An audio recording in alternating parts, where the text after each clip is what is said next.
Padre, mais uma semana. Fazer o quê? Mais uma semana, mais um mês terminando quase, né? Segunda-feira que vem é o último dia do mês. Dia do mês, último dia do mês. Que coisa, não? Como passa que vai feio. Falei aqui no início. Já estamos chegando no 8º mês do ano e parece que 2023 foi assim, ó. Um flash. Eu acho que eu vou aproveitar, vou fazer a inscrição no curso de Papai Noel, porque gordo eu já tô. Tá fácil, já tá chegando. É emprego garantido pro fim do ano. Vai fazer o quê, né? Já estamos com a pança em ordem. Agora é só arrumar fantasia e fazer o curso para aprender, fazer o ro certinho lá e... Pois é, até quem não é gordo tá sendo taxado de gordo, padre. Até eu. Bom, você não tá muito longe, nós não estamos muito diferentes um do outro não, viu? Olha lá, aí outro. Só que tem uma diferença, eu sou gordo, eu sou uma barriga de cerveja, então a gente entende a diferença e tal. Padre, o que preparamos para... essa segunda-feira, 24 de julho. 24 de julho, terminando mais um mês, já indo para o segundo semestre.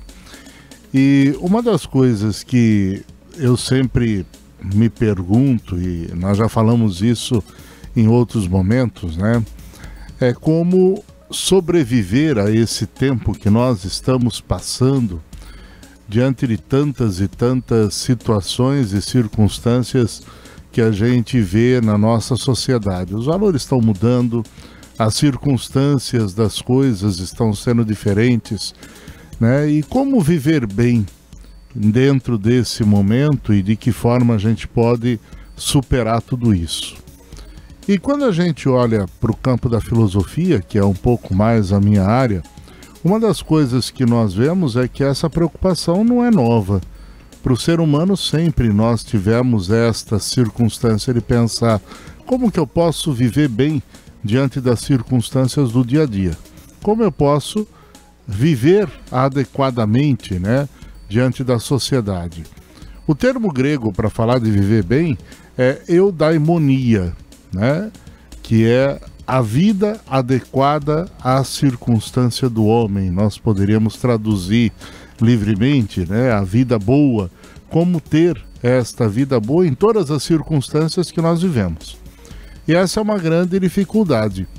E uma das questões principais que os filósofos chamavam para esta dimensão da eudaimonia é justamente a questão de dizer, né, que não basta eu querer uma vida boa, mas é preciso eu ter uma ética de ação onde a minha postura me leve a progredir numa vida saudável. Então, o segredo de viver bem é agir bem. E não agir individualmente, não agir apenas egoisticamente pensando em si, mas é criar uma ação onde nós possamos estar num caminho existencial entre a razão e o desejo. Então, o que eu quero? Isto que eu quero é bom ou apenas vem satisfazer o meu desejo? Porque se é só satisfação do desejo, ela vira um individualismo louco e eu acabo não realizando aquilo que eu quero. A gente falava aí daquele acidente, acho que é interessante, né? O desejo deles o que é? Fazer o que quer, curtir a vida, tal. Só que esse dever de curtir, o desejo de curtir a vida, supõe que ele esteja legalmente com a sociedade, que aquele veículo seja documentado, que ele cumpra as normas de trânsito, que ele cumpra as regras. Então não adianta o desejo dele querer viver bem apenas como uma satisfação pessoal. Né? Alguns vão traduzir numa lógica muito interessante que acaba pervertendo esta ideia, que é quando você diz, o meu direito termina quando começa o direito do outro. Isso é o ápice do individualismo, porque não se trata de você estabelecer limites em função da convivência, mas se trata em dizer, se cada um tiver o desejo bom, ou seja, aquilo que é justo, aquilo que é verdadeiro, aquilo que te leva a viver plenamente a sua vida, ele não precisa se preocupar com o limite do outro, porque ele nunca vai ultrapassar aquilo que lhe é necessário. Então isso é muito importante, né?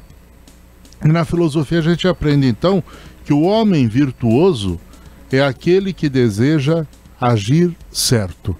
Não é o que busca o desejo do prazer como o desejo da satisfação única na sua vida. Então hoje o que eu queria propor nesse final de mês é justamente isso. Vamos deixar um pouquinho essa ideia de prazer de lado e buscar um pouco mais esta ideia do fazer o certo. Não é aquilo que eu quero que deve prevalecer, mas aquilo que é certo, que é correto, que é justo. Porque se não for assim, a vida vai ficar dando voltas e vai virar em círculo. E é o que a gente está preocupado em todas as esferas. Na esfera política, na esfera econômica, a gente está vendo isso, né?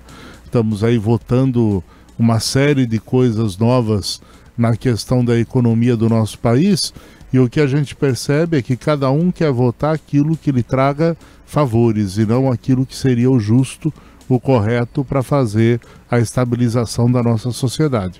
E se você não tem uma sociedade estabilizada, a vida vai ser cada vez mais complicada nas questões da sua vivência.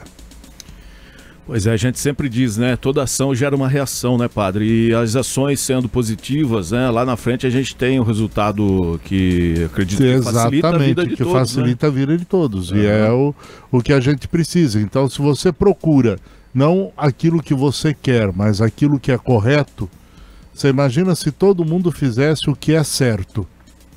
A vida seria uma maravilha. Mas o problema é que cada um procura apenas aquilo que ele quer, aquilo que lhe satisfaça. E com isso, nós entramos nesse ritmo frenético da vida que nós temos hoje. Por isso que quando a gente vai se posicionar perante alguma mudança que a gente pretende fazer, tem que analisar todos os prós e contras, sim, né? Tem que posicionar os prós e contras.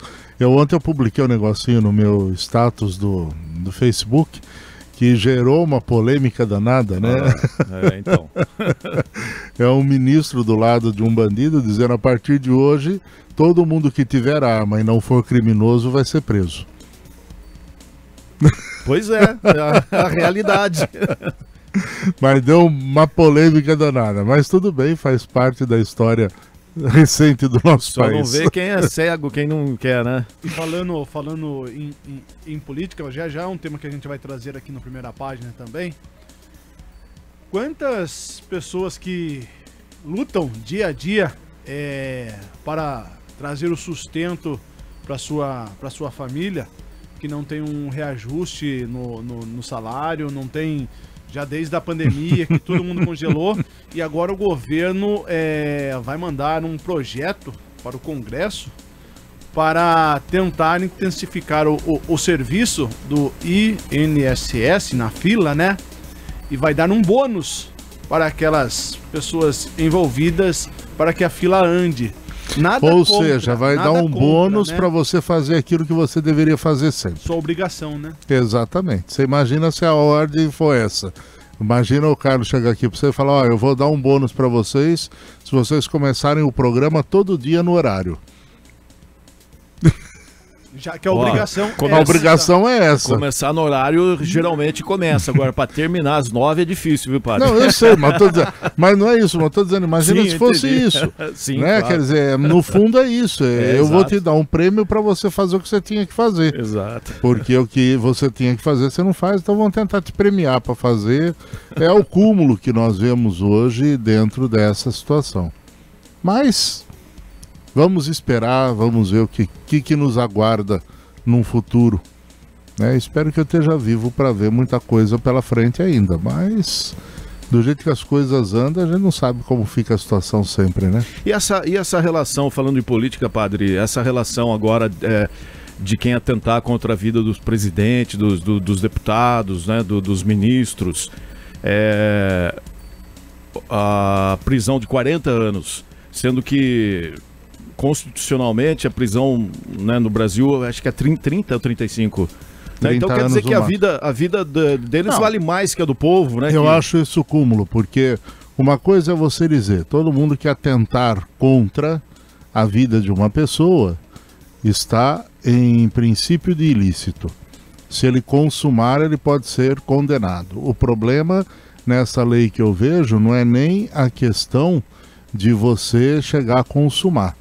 O simples fato de você atentar contra é motivo para você ser punido. Então você hoje não pode mais criticar.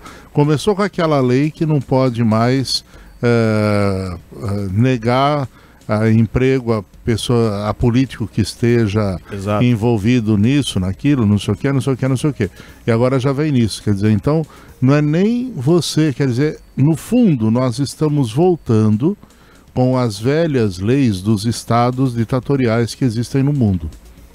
É o modelo que você tem na China, na União Soviética, é o modelo que você tem em alguns países onde o fato de você ser contra o mandatário o coloca numa lista vermelha onde você é excluído de todas as benesses do Estado e pode ser punido em tudo aquilo que você fizer. Você passa a ser perseguido ideologicamente em todas as suas ações.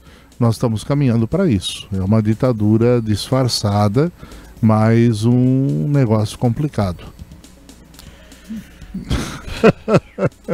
Tem coisa que eu não sei se a gente pode comentar, porque o medo é de repente, se alguém está gravando isso, vai parar onde e daqui a pouco nós vamos para onde, então, né? Só o fato da gente sentir, ter esse sentimento já nos mostra que o sinal vermelho tem que estar aceso, né? Aceso, porque hoje você sabe que nós estamos diante de uma realidade onde parece que a censura prévia está mais forte do que era no tempo da ditadura militar. Exatamente. Entendeu? Tá aí. Você vê que tem 2 emissoras no país que estão com processo para cassação da licença de funcionamento. Por quê? Porque tem uma posição contrária à do governo. Só por isso. Então, expressar a minha opinião é possível ou não é possível? Fazer, por exemplo, esse exercício que eu fiz hoje, de pegar um pensamento do que é o bem viver e trazer para hoje com fatos da atualidade, é possível? Ou eu tenho que fazer conjecturas abstratas da filosofia e ficar somente nisso no dia a dia? Então, fechamos então, Padre? Fechamos, mas é complicado. Um bom dia para vocês, até a semana que vem, se Deus quiser.